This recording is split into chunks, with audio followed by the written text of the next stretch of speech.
তো বন্ধুরা চলে এলাম আবার একটা নতুন ভিডিও নিয়ে। আজ ভিডিও করব মারুকে নিয়ে। বুঝতেই পারছো তোমরা আমাদের মারুকে নিয়ে ভিডিও হবে। তো চলো তার আগে ইন্ট্রোটা দিয়ে নিই। আমি পম্পা, আমার চ্যানেলে তোমাদের স্বাগত। বন্ধুরা ভিডিওটার সাথে থেকো, পাশে থেকো। ভিডিওটা যদি ভালো লাগে তাহলে চ্যানেলটাকে সাবস্ক্রাইব করো। এর আগের দিনের ভিডিওতে বলেছিলাম না মারু রানাঘাট ছাড়ছে, রানাঘাট একদম ঠিক। মারু ডিক্লেয়ার করে দিয়েছে যে হ্যাঁ মারু রানাঘাট ছাড়ছে। এর আগের দিনে যে ভিডিওটা দিয়েছে সেটাতে কি বললো যে হ্যাঁ তোমরা কিছু কিছু মানুষ বুঝতে পেরেছিলে যে হ্যাঁ মানে ওরা রানাঘাট ছাড়বে, সেটা আর কি কেউ কেউ বুঝতে পেরেছিল। হ্যাঁ কন্ট্রোভার্সি ক্রিয়েটাররা বিশেষ করে বলে গেছিলো, তারপরে আমাদের ভিউয়ার্সরা তো আছেই, তারাও বলে গেছিলো কিছু কিছু। তো হ্যাঁ আমরা কেউ কেউ এটাও বলেছিলাম যে হয়তো বা ওয়াশিং মেশিন কিনবে। তবে আমি কিন্তু এটাও বলেছিলাম যে বাড়িঘর ছাড়বে বলেই বাড়িঘর পরিষ্কার পরিচ্ছন্ন হচ্ছে, বাড়িঘর ছাড়বে বলেই বাড়িঘর পরিষ্কার পরিচ্ছন্ন হচ্ছে। ওদিকের কি বলবো ওটা ব্যালকনি পরিষ্কার হয়ে গেছে, কিচেনটাও পরিষ্কার করে ফেলেছে। এবার মারু ডিক্লেয়ার করে দিয়েছে যে হ্যাঁ মারু রানাঘাট ছাড়বে। তো রানাঘাট ছাড়তে গেলে ভাদ্র মাসে তো ছাড়া সম্ভব না, ফ্ল্যাটে ছিল। এবার মারু যাচ্ছে কারোর বাড়িতে, মানে এটা কারোর বাড়ি ভাড়া নিয়েছে। তো হ্যাঁ বাড়ি ভাড়া নিলে তো যথারীতি বাড়িওয়ালার নিয়ম কারণ মেনেই চলতে হবে। এটা ফ্ল্যাটের জীবন না যে নিজের ইচ্ছা মতো স্বাধীন মতন তুমি জীবনযাপন করবে, সেটা হবে না। তাই মারু কি করেছে না শ্রাবণ মাসের শেষ দিন আর কি, সেটাতে থেকে এসছে ওই বাড়িতে গিয়ে, সেই দিনটা আর কি ওই বাড়িতে গিয়ে থেকে এসছে। তো মারু একা থাকা হলো কেন? পম থাকলো না? তুমি তো ট্রেনে একাই ছিলে। খবর আমাদের কাছেও আসে, ঠিক আছে? তো তোমার ইনস্টার রিলস দেখলাম, আবার রিলস ডিলিটও হয়ে গেল। বুঝলাম না ব্যাপার স্যাপার কিছুই, আসলে সবই তো লুকোছুপি। যাই হোক, তো মারু একাই গেছিলো, ঠিক আছে? পম ট্রেনে তুলে দিয়ে এসেছিলো, মারু একা গেছিলো, গিয়ে হয়তো বা মায়ের সাথে থেকে এসছে। আসলে ওসব কিছুই না, মায়ের সাথে সময় কাটানোর একটা ব্যাপার আছে, আর এদিকে গোছগাছেরও একটা ব্যাপার আছে। তাই পম ছিল রানাঘাট ফ্ল্যাটে, আর মারুর মায়ের সাথে ছিল ওই ভাড়া বাড়িতে, যেখানে আর কি একটা দিন থেকে আসলো। তাহলে কি ভাদ্র মাসে যে কোনো দিন ওরা ঢুকে যেতে পারবে, মানে আর কোনো বাধা নিষেধ থাকবে না। তো গোবরডাঙ্গাতে মারু ঘর ভাড়া নিয়েছে। তো এর আগের দিন এই কারণের জন্যই মারু গোবরডাঙ্গাতে গেছিল। আসলে রানাঘাটের পাট তো চুকে গেছে, রানাঘাটে দিদির হাত তো আর মাথার উপরে নেই, তাই রানাঘাটে এখন আর থাকলে হবে না, এখন চলে যাচ্ছে গোবরডাঙ্গা, যেখান থেকে শ্বশুর বাড়ি আর বাবার বাড়ি ডিফারেন্স প্রায় সমান। তো শ্বশুর বাড়ি আর বাবার বাড়ি ডিফারেন্স সমান। তো এটা ম্যাটার করছে না, কেননা মারু শ্বশুরবাড়িতে থাকার মতো মেয়ে নয়, মারু শ্বশুরবাড়িতে সবার সঙ্গে মিলেমিশে থাকার মতো মেয়ে নয়।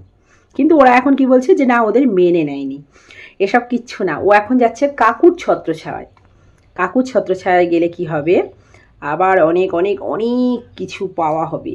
ওর যা লোভ, ওর তো শুধু দাও আর দাও। তো এখন যাচ্ছে গোবরডাঙ্গায়, সেখানে আবার অনেক ভিউয়ার্স আছে মারুর, ঠিক আছে? তাদের কাছ থেকে কিছু গিফট পাবে, ঠিক আছে? যে জিনিসগুলো নেই সেগুলো পাবে। মারু তো এই দান দক্ষিণা নিয়ে রানাঘাটে 4 মাস বেশ ভালোই কাটলো, আর দিদির হাত মাথার উপর থেকে উঠে গিয়েছে, এখন আবার গোবরডাঙ্গা যাচ্ছে মানে কাকুর হাত মাথার উপরে পড়লো, ঠিক আছে? তো যাই হোক এইভাবে আবার কিছুদিন কাটবে, তারপরে মারু শ্বশুরবাড়িতে ঢুকে যাবে, সুর করে সরু একটা লাইন করে শ্বশুরবাড়িতে ঢুকে যাবে, ঠিক আছে? তো মারু তাহলে খুব শিগগিরই রানাঘাটের ফ্ল্যাট ছেড়ে দিচ্ছে। আর ছাড়বে না বা কেন? না এখানে তো পমপমের কাজ নেই, চেনা জানা জায়গা ছাড়া কাজ হয় না। কে বলেছে চেনা জানা জায়গা ছাড়া কাজ হয় না? এটা কে বলেছে? কোথায় লেখা আছে? তোমার বন্যা খুব ছোট্টবেলা থেকে কাজ করছে, তো খুব ছোট্টবেলা থেকে যখন কাজ করছে সে নিজের কাজের একটা যোগাযোগ করে নিতে পারলো না কেন? আমাদের দেবশ্রীদি তো বলেছিল দেবশ্রীদির সাথে যোগাযোগ করতে, উনি একটা ভালো কাজ দেখে দিয়েও, মানে উনি আর কি ওনার কথা মতো আর কি একটা ভালো কাজ দেখেও রেখেছিল, যেটা পমপমের জন্য, মানে উনি কারোর সাথে কথা বলে রেখেছিল। কেন দেবশ্রীদির সাথে যোগাযোগ করা গেল না? ওসব কিচ্ছু না, রানাঘাটের বার্তালি তো এবার গোটাতেই হবে, কেননা দিদির হাত মাথা থেকে উঠে গিয়েছে না, আর রানাঘাট থেকে যা দান দক্ষিণা পাওয়ার সে তো পাওয়া হয়ে গেছে, আর রানাঘাট থেকে কোনো লাভ নেই। তো ওদের ভিডিওর মধ্যে শুধুমাত্র মিথ্যা, ঠিক আছে? এত চিন্তা কিসের চিন্তা মারু? কিসের চিন্তা? মানে ভিন্ন ধর্মে 2 ছেলে মেয়ে বিয়ে করেছো সেটা নিয়ে চিন্তা, যে বাড়িওয়ালা অমত করতে পারে, কারণ অনেক বাড়িতেই তো পছন্দ করে না। দেখো আমরা হিন্দু, আমার কোনো ব্যাপার না, আমার কাছে হিন্দু মুসলিম খ্রিস্টান জৈন বৌদ্ধ সব সমান, ঠিক আছে? কিন্তু অনেকেই আছে হিন্দু হয়ে মুসলিম সহ্য করতে পারে না, মানে পছন্দ করে না। আবার অনেক মুসলমানরা আছে হিন্দুদের পছন্দ করে না। তো সেরকমই কিছু ভয় টয় পেয়েছিলে নাকি? সেই কারণের জন্য কি দুজন মিলে এত চিন্তায় ছিলে? তো আখেরে যখন ঘর টরগুলো ভাড়া টাড়া ঠিকঠাক হয়ে গেল, এক রাত থেকে আসলে তখন পুরো চিন্তামুক্ত হয়ে গেলে, তাই তো মনে হচ্ছে এটাই। যাই হোক, তো সেটাও বলেছো পরে ডিক্লেয়ার করবে, দেখা যাক, সেটার অপেক্ষায় রইলাম এবার কি ডিক্লেয়ার করে। আর মারু একা গেলে কেন মানে মায়ের সঙ্গে কি শুধুমাত্র সময় কাটানোর একটা ব্যাপার ছিল নাকি অন্য কিছু? এই যে এদিকে পম্পম গোছানো গাছানো যেটুকুনি পারবে করে নেবে, আর ওদিকটা তুমি সামলে নেবে, মানে ওই রদ দেখা কলা বেচা ঠিক দুরকমই হবে, ঠিক সেই টাইপের কিছু নাকি? যাই হোক, তো এবার মারুর গোবরডাঙ্গার সংসার আমরা দেখব। তো চলো, সুন্দর করে গুছিয়ে গেছে সংসার করা, আমরা সেটাই চাই। ঠিক আছে, তো মন্দিরার ভিডিওর মধ্যে কালকে ভিডিওটাতে দেখলাম মন্দিরা বারবারই বলছিল যে বারবার বৃষ্টি হচ্ছে, হতেই পারে, এখন বর্ষার মেঘ, যেখানে মেঘ সেখানেই বৃষ্টি, সেটা একবার কেন দুবার কেন, সারাদিনও হতে পারে, আবার ক্ষণে ক্ষণেও হতে পারে। মারুর ভিডিওতে কিন্তু সেই রকম কথাবার্তা আমরা কিছু শুনিনি, আসলে ও কোন দিন কোন ভিডিও কিভাবে দেয় সেটা শুধুমাত্র ওরাই জানে। আমার যেটা মনে হলো, মারু হয়তো গোবরডাঙ্গাতে আগের দিন গেছে, আমাদেরই কিছু ভিউয়ার্স দেখেছে পম্পম টেনে তুলে দিয়ে এসছে মারুকে, পরের দিন হয়তো পম্পম গিয়ে নিয়ে এসছে মারুকে, হতেই পারে, কেননা আমাদের ভিউয়ার্সরা কিন্তু চোখ কান খোলা রেখে চলে সবসময়। তোমরা যতই নিজেদের চালাক ভাবো না, আমাদের ভিউয়ার্সরাই কিন্তু কিছু কম যায় না, ঠিক আছে, আমাদের ভিউয়ার্সরাও কিন্তু কিছু কম যায় না। একজন ভিউয়ার্স দেখেছে পম্পম মারুকে টেনে তুলে দিয়ে আসলো, আর মারু একাই গেছিল, হয়তো আনার দিন পম্পম গেছে, গিয়ে নিয়ে এসেছে মারুকে। এবার আমরা নতুন ভিডিওর অপেক্ষা করছি, নতুন ভিডিও বলতে গোবরডাঙ্গার ভিডিওর অপেক্ষা করছি। আর তার আগেও ভালো কথা, আরও একটা কথা, মারু 4 মাস শুনলাম নাকি তুমি রানাঘাটে এসছো, তো 4 মাসের মধ্যে এখন অবধি তোমার হোম ট্যুর দাওনি। এসেই কিন্তু বলেছিলে আগে ঘরবাড়ি সাজানো হোক, সুন্দর করে সাজাবো, এই করবো ওই করবো, তারপরে হোম ট্যুর দেবো, তো এখন অবধি হোম ট্যুর দিলে না।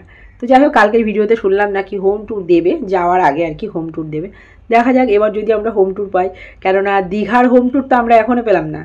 দীঘার ওই যে ঘরটার মধ্যে ছিলে, ওই পুরো ঘরটা যে দেখানোর কথা ছিল সেটা কিন্তু আমাদের আজ অবধি দেখাওনি। সেটার মধ্যেও তো কিছু ছিল, ঠিক আছে, কিছু ছিল, মানে থার্ড পার্সন কেউ তো ছিল, ঠিক আছে, যে কারণের জন্য ওইটারও হোম ট্যুর পেলাম না, ওই হোটেলটারও হোম ট্যুর পেলাম না। আবার রানাঘাট ফ্ল্যাটে 4 মাস রয়েছো, সেখানকার হোম ট্যুরও পেলাম না। জানি না কী দিয়ে কী করছো, এত মিথ্যা না বলে ঠিকঠাক পরিষ্কার ভিডিও করলেই তো হয়ে যায়। কি দরকার আছে এত মিথ্যা, এত লুকোছুপি, কোনো দরকার আছে? মিথ্যে দিয়ে কিন্তু জীবন চলে না, জানো তো, মিথ্যে দিয়ে যদি শুরু করো না, সত্য কিন্তু একদিন না একদিন ঠিক বেরিয়ে আসে। আর তুমি যদি সত্য কথা বলো সব সময়, তাহলে কিন্তু দেখবা মিথ্যার আশ্রয় নিতে হবে না। তাই সত্য কথা বলো, সত্য পথে চলো, জ্ঞান দিচ্ছি ভেবো না, ঠিক আছে, আখেরে লাভ কিন্তু তোমাদের। যাই হোক, এটুকুই ছিল মারুকে নিয়ে বলার মতন। আগামী দিনের ভিডিওর অপেক্ষায় রইলাম, না নর্মাল ভিডিও না, গোবরডাঙ্গায় গিয়ে শিফট করুক সেই ভিডিওর অপেক্ষায় রইলাম বন্ধুরা। চলো, আজকের মতো এটুকুই থাকলো, সবাই খুব ভালো থেকো। একটু বেরোবো, তাই একেবারে রেডি হয়েই তোমাদের সামনে বসেছিলাম, তো ভাবলাম যে আসবো কখন না কখন, তারপরে যদি ভিডিওটা না দেওয়া হয়। যাই হোক, সবাই খুব ভালো থেকো, টাটা।